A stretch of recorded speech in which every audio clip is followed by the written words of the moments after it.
네, 오늘은 창세기 46장으로 말씀을 전하겠습니다. 본문에서는 삶과 죽음의 위기를 가져온 극한 기근 때문에 야곱 가족은 약속의 땅을 떠나는 것을 다루고 있는 내용을 갖고 있는데요. 이스라엘이 모든 소유를 이끌고 이집트로 내려가게 됩니다. 하나님의 섭리를 기억하면요, 이스라엘의 이 여행은 아무 의미 없는 자연현상에 불과한 것이 아니겠죠. 야곱 가족이 이집트로 내려가는 도중에 하나님이 이상 중에 나타나 하신 말씀에서 하나님의 섭리하심에 대해서 알려주고 있습니다. 오늘 본문 창세기 46장 2절부터 4절까지의 내용인데요. 그 밤에 하나님이 이상 중에 이스라엘에게 나타나 이르시되 야곱아 야곱아 하시는지라 야곱이 이르되 내가 여기 있나이다 하매.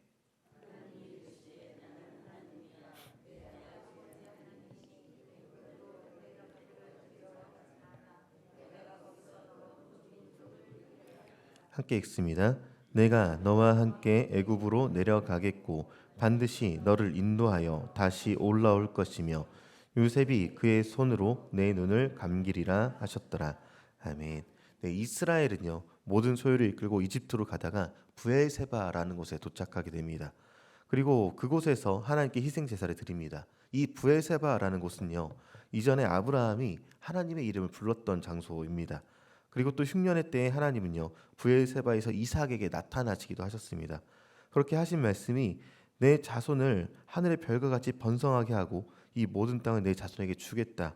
내 자손으로 말미암아 천하 만민이 복을 받으리라라고 말씀해 주시기도 하셨습니다. 이삭은요 그곳에서 단을 쌓고 하나님의 이름을 불렀고요. 그리고 이 브엘세바라는 곳은요 단순한 장소가 아니라 하나님께서 자신의 계획을 말씀한 자리인 것이죠. 그리고 그러한 장소에서 이스라엘은 하나님께 단을 쌓고 희생 제사를 드리고 있는 것입니다. 그리고 그 밤에 그 장소에서 하나님이 찾아오셔서 이제 이스라엘을 야곱을 부릅니다. 이때 브엘세바에서 이삭에게 자신의 계획을 말씀하셨던 하나님은요 다시 이곳에서 그 이스라엘에게 그의 계획을 말씀해 주시는 것이죠. 우리가 아까 읽은 3절의 내용으로 내가 너의 하나님이니 두려워하지 말라고 그리고 너에게서 큰 민족을 이룰 것이다 라고 다시 한번 확인시켜 주시는 것입니다. 그리고 이것은요 아브라함에게 너로 큰 민족을 이루게 하리라 라고 약속하신 것을요 야곱을 통해 이루겠다는 선언을 하고 계신 것이죠. 이 말씀은요 매우 중요한 사실을 알려주고 있습니다. 야곱 가족은 기근을 피하기 위해서 요셉의 초청으로 이집트로 가게 되지만 그 길은 우연한 길이 아니라 하나님이 계획한 길 가운데 있다는 것입니다. 이집트는 단지 기근을 위한 피난처가 아니라 큰 민족, 그러니까 하나님의 백성을 형성하기 위한 선택된 장소가 바로 이 이집트였다는 것이죠. 그렇기 때문에 이 야곱 가족이 가는 길에는요 하나님의 계획이 담겨 있습니다. 어쩌면 우리가 가는 길이 우연한 것 같지만 그 길에는 하나님의 계획이 있습니다. 바울과 실라는요 빌립보에서 복음을 전하다가 감옥에 갇힌 적이 있습니다. 그러나 그곳에서 하나님이 예비한 간수를 만나게 되죠. 간수는 놀라운 사건을 경험하며 물었습니다. 선생님, 내가 어떻게 해야 구원을 얻겠습니까? 그때 그들이 대답을 합니다.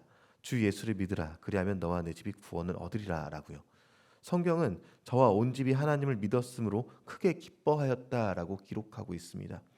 바울과 실라가 복음을 전하다가 우연히 갇히게 된 감옥은요. 하나님께서 간수와 그 가족을 위한 구원이 계획된 곳이었기 때문입니다. 이제 우리의 자리가 어떤지 한번 돌아보기 바랍니다. 우리는 반드시 이런 질문을 해야 합니다. 나를 현재 상황으로 있도록 하신 하나님의 계획은 무엇인가라고요. 다윗이 사울을 피해 도망 중에 있을 때 모압 왕에게 가서 자신의 부모를 부탁하며 하는 말이 있었습니다. 사무엘상 22장 3절의 말씀을 제가 잠시 읽어드리겠습니다. 다윗이 거기서 모압 미스베로 가서 모압 왕에게 이르되 하나님이 나를 위하여 어떻게 하실지를 내가 알기까지 나의 부모가 나와서 당신들과 함께 있게 하기를 청하나이다. 네, 하나님이 나를 위하여 어떻게 하실 것을 내가 알기까지, 이것이 바로 우리 지금을 살고 있는 우리의 질문이 되어야 합니다. 우리의 인생에는요 하나님의 계획이 담겨 있기 때문에 그렇죠. 우리가 현실적으로 어렵고 힘든 길에 들어섰다 할지라도 하나님 우리에게 두려워하지 말라라고 말씀해 주십니다. 두려워하지 말고 담대하게 현실과 맞서 싸우며 나아가라라는 것이죠. 우리를 구속하신 하나님이요 우리의 현실에 동행하시기 때문에 그렇습니다. 이집트로 내려가는 야곱에게 하나님은 찾아오셔서 말씀하십니다. 이스라엘은 홀로 이집트로 가는 것이 아니라 하나님이 그와 함께 하신다라고요. 그리고 그 길은 하나님과 동행하는 기쁨의 길이 되는 것이죠. 야곱은요, 아니 이스라엘은요, 하나님을 신뢰하는 사람이 되었습니다. 이미 하나님의 약속의 성취를 경험했던 사람입니다. 그가 에서를 피해서 바단 아람으로 갈 때 하나님은 어두운 밤 이름 모를 장소에서 야곱에게 나타나 말씀하신 것을 기억하시기 바랍니다. 그 내용이 창세기 28장 15절의 내용인데요. 내가 너와 함께 있어 내가 어디로 가든지 너를 지키며 너를 이끌어 이 땅으로 돌아오게 할지라. 내가 내게 허락한 것을 다 이루기까지 너를 떠나지 아니하리라 하신지라. 아멘. 이렇게 약속과 하나님은요, 바단 아람에서 이스라엘을 번성하게 만드셔서 그 약속대로 베델로 돌아오게까지 했습니다. 그리고 야곱을 바단 아람으로 가게 해서 이스라엘의 초석이 될 12아들을 얻게 하신 하나님이 이제 다시 창세기 28장에서처럼 동일한 약속, 동행을 해주시는 것을 보게 됩니다. 하나님은요, 우리가 가는 길에 하나님의 계획을 두었을 뿐만 아니라 함께 동행해 주시기까지 합니다. 하나님의 동행은요, 현실의 염려와 불안에 사는 인간에게 베푼 하나님의 놀라운 미루와 격려가 되는 것이죠. 그리고 하나님의 동행은요, 현실의 장벽에 갇혀서 두려워하는 사람들에게 그 장벽을 뛰어넘도록 하는 놀라운 힘이 됩니다. 이스라엘은요, 내가 너로 거기서 큰 민족을 이루게 하리라, 이 약속과 내가 너와 함께 내려가겠고 다시 올라올 것이며 라는 이 약속을 듣고 나서 하나님의 계획에 담긴 그 발걸음을 걷게 되었습니다.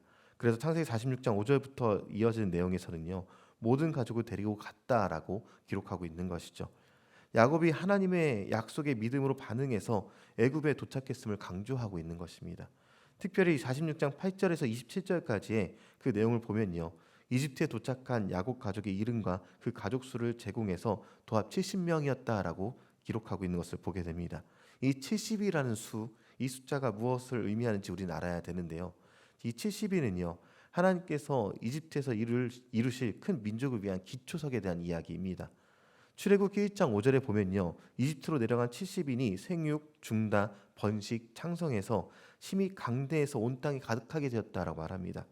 그리고 신명기 10장 22절에 기록하기를요, 이집트에 내려간 내 열조가 겨우 70인이었지만 이제는 내 하나님 여호와께서 너를 하늘의 별같이 많게 하셨다라고 기록하고 있습니다. 하늘의 별같이 많게 하셨다라는 이 약속은요, 아브라함에게 하셨던 내용입니다. 하나님은 그 계획을 이루기 위해서 불임의 여인 사라에게 창조의 역사를 일으키셔서 이삭을 나타나게 하셨고 그에게서 야곱을 준비하셨습니다. 그리고 그의 12아들과 함께 그 자손 70명을 기초적으로 삼아서 큰 민족을 이루게 하셨던 것이죠. 우린 여기서 하나님의 계획이 얼마나 세세하게 그리고 철저하게 이루어지는지를 발견하게 됩니다. 이제 우리 이야기입니다. 저와 여러분이 가는 길은요, 우연이 아니라 하나님의 뜻과 계획 가운데 있는 것이죠. 야곱 가족 70명을 통해서 큰 민족을 이루었듯이 하나님은 오늘날 우리를 통해서 그 계획을 여전히 이뤄가고 계십니다. 이를 기억하시면서 우리를 통한 하나님의 계획이 무엇인지 오늘 하루 발견해 나갈 수 있는, 또 끝까지 하나님을 신뢰할 수 있는 저와 여러분이 되기를 소망합니다.